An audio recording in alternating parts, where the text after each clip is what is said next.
Good morning. This is the recommending committee for January 20th, 2026. The first item is we are officially called to order. And Ms. Jackie, are we in compliance with the open meeting law?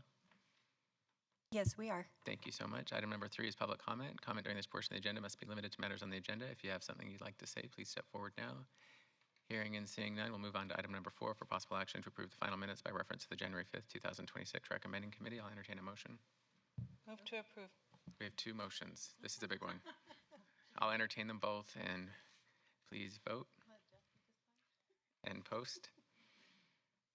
And those minutes are doubly approved. Moving on to item number 5, bill number 2026-1 for possible action, adopts that certain document entitled Development Agreement for Monumental Hills Master Plan Community, including the incorporated Monument Hills Development Standards and Design Guidelines, Monument Hills Parks Agreement, and other incorporated elements. This is sponsored by Councilwoman Nancy Bruni, and I will turn it over to Mr. Floyd.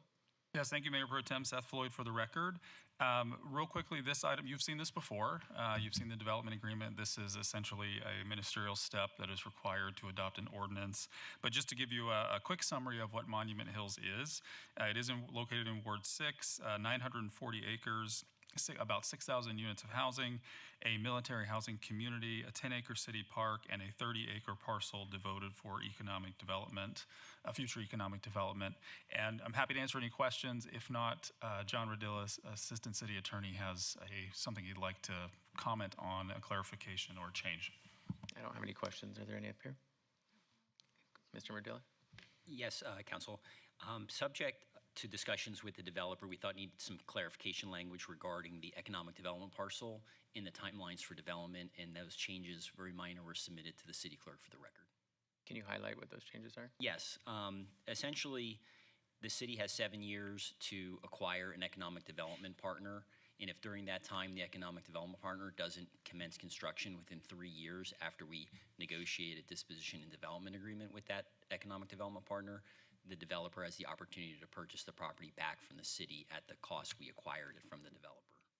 So if I were to summarize that, the city has 7 years to find a developer and then 3 years to commence development. If we fail to do that, then the master plan community developer can purchase the property back at the price we sold it for. That's exactly the summary. Are there any questions up here? Hearing and seeing none, it's a public hearing. If anybody would like to comment, please do so now. Hearing and seeing none, we'll close public comment period and entertain a motion. This is not as popular. There's a motion, please vote. And post, and that item passes and will be up for adoption on the January 21st, 2026 City Council meeting, which brings us to item number 6, citizen participation. If you'd like to come forward during this portion of the agenda, please do so now.